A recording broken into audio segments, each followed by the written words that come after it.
آج سے ہزاروں سال قبل جزیرہ عرب کے جنوبی علاقوں میں یمن کے گرد و نواح میں ایک شہر آباد تھا جسے سبا کہتے تھے، اور وہاں آباد لوگوں کو قوم سبا کہہ کر پکارا جاتا تھا۔ یہاں کے لوگ نہایت ہی نعمتوں اور راحتوں میں تھے، ہر طرف لہلہاتی فصلیں اور پھل سے لدے درخت موجود تھے، مگر یہ قوم شرک میں مبتلا تھی اور سورج کی پوجا کیا کرتی تھی۔ جب وہاں کے بادشاہ شراجیل بن مالک کی موت ہوئی تو اس کی بیٹی بلقیس نے حکومت کی باغ دوڑ سنبھالی۔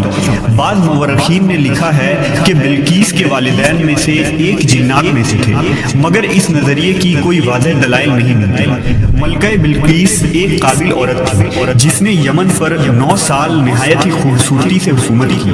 دنیا کے بیشتر علاقوں میں جو تجارت ہوتی تھی وہ سبائیوں کے ہاتھ میں تھی، یہی وجہ تھی کہ یہ قوم نہایت ہی دولت مند تھی۔ مگر یہ وہ زمانہ تھا جب مشرق سے مغرب تک ایک عظیم موحد بادشاہ کی طاقتور حکومت اور جاہ و جلال کا ڈنکا بجتا تھا، جسے تاریخ میں سلیمان ابن داؤد کے نام سے جانا جاتا ہے۔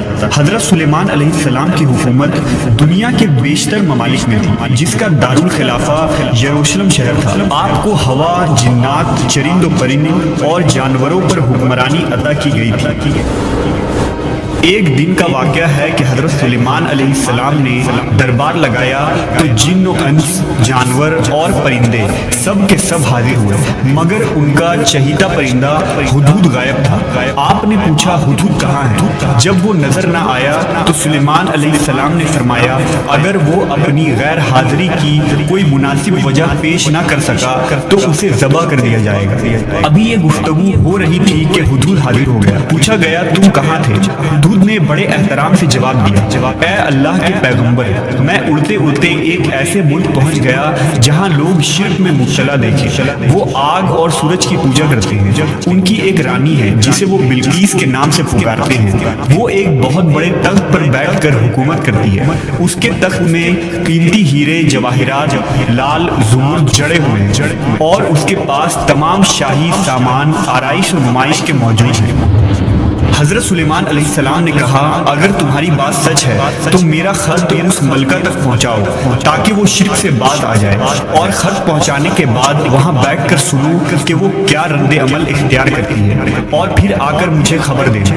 حضرت سلیمان علیہ السلام نے خط روانہ کیا جو کچھ یوں تھا، شروع اللہ کے نام سے جو بڑا مہربان اور رحم فرمانے والا ہے۔ یہ عزت والا خط سلیمان ابن داؤد کی جانب سے ملکہ سبا بلقیس کی طرف ہے۔ جو ہدایت کی پیروی کرے اس کے لیے سلامتی ہے، مجھ پر غلبہ کی خواہش نہ کرو، میرے مقابلے میں سرکشی اختیار نہ کرو، بلکہ فرما بردار اور مطیع ہو کر میرے پاس آ جاؤ۔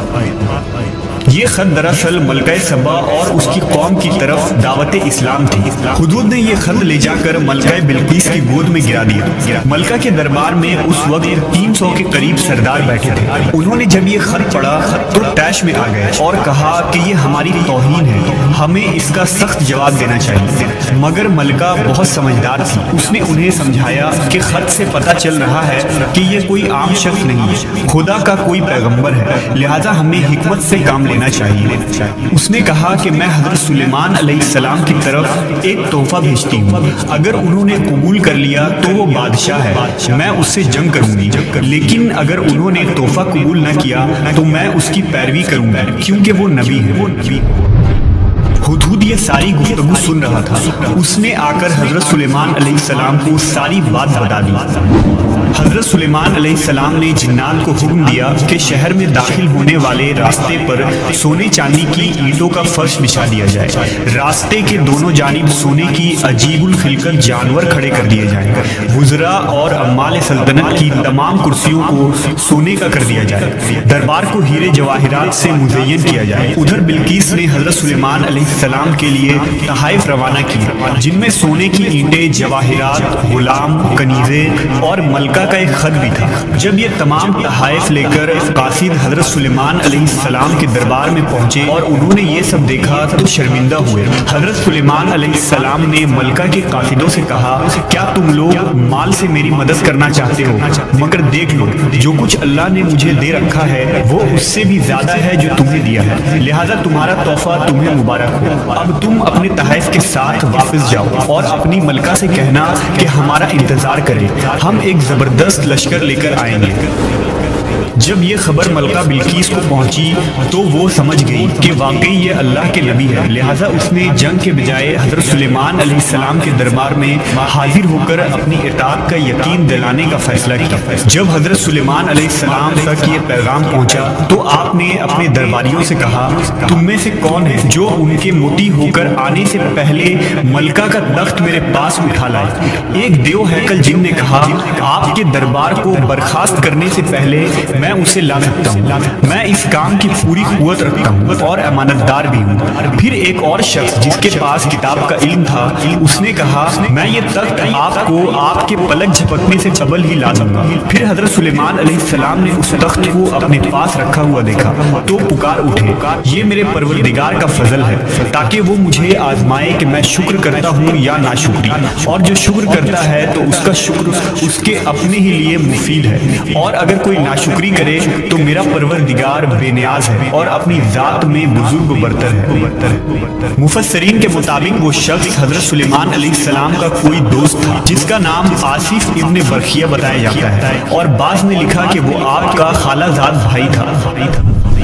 کہا جاتا ہے کہ اس تخت کی لمبائی 80 ہاتھ، عرض 40 ہاتھ اور اونچائی 30 ہاتھ تھی۔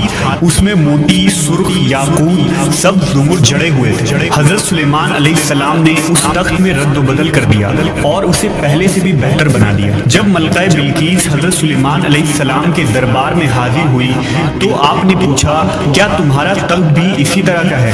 اس نے کہا، یہ تو گویا ہو بہو وہی ہے، اور ہمیں تو پہلے ہی معلوم ہو گیا تھا اور ہم فرما بردار ہو چکے ہیں۔ بلقیس کے آنے سے پہلے حضرت سلیمان علیہ السلام نے ایسی عمارت بنانے کا حکم دیا جس کا فرش شیشے کا ہو، نیچے پانی جاری ہو، پانی میں مچھلیاں اور دوسرے آبی جانور ہوں۔ حضرت سلیمان علیہ السلام اس عمارت میں اپنے شاہی تخت پر جلوہ افروز تھے، اور شیشے کے نیچے سے پانی اپنی پوری آب و تاب سے بہہ رہا تھا، جبکہ اس کے اوپر شیشہ نظر نہیں آتا تھا۔ بلقیس کو اس محل میں لایا گیا۔ جب اس نے فرش کو دیکھا تو سمجھی کہ یہ پانی کا ایک حوض ہے، لہذا اپنی پنڈلیا سے کپڑا اٹھا لیا۔ سلیمان علیہ السلام نے کہا، یہ تو شیشے کا چکنا فرش ہے۔ تب وہ شرمندہ ہوئی اور بول اٹھی، اے میرے پروردگار، میں سورج کی پوجا کر کے اپنے آپ پر ظلم کرتی رہی ہوں، اور اب میں نے سلیمان کے ساتھ اللہ رب العالمین کی اطاعت قبول کر لی، لہذا بلقیس پر یہ ظاہر ہو گیا کہ جس طرح وہ شیشے کے صحن کو پانی کا لہریں مارنے والا گہرا حوض سمجھ بیٹھی، اسی طرح اس نے اور اس کی قوم نے سورج کی چمک اور دمک دیکھ کر اسے معبود اور خدا سمجھ بیٹھے۔ اسے اپنی فاش غلطی پر نہایت ہی شرمندگی ہوئی۔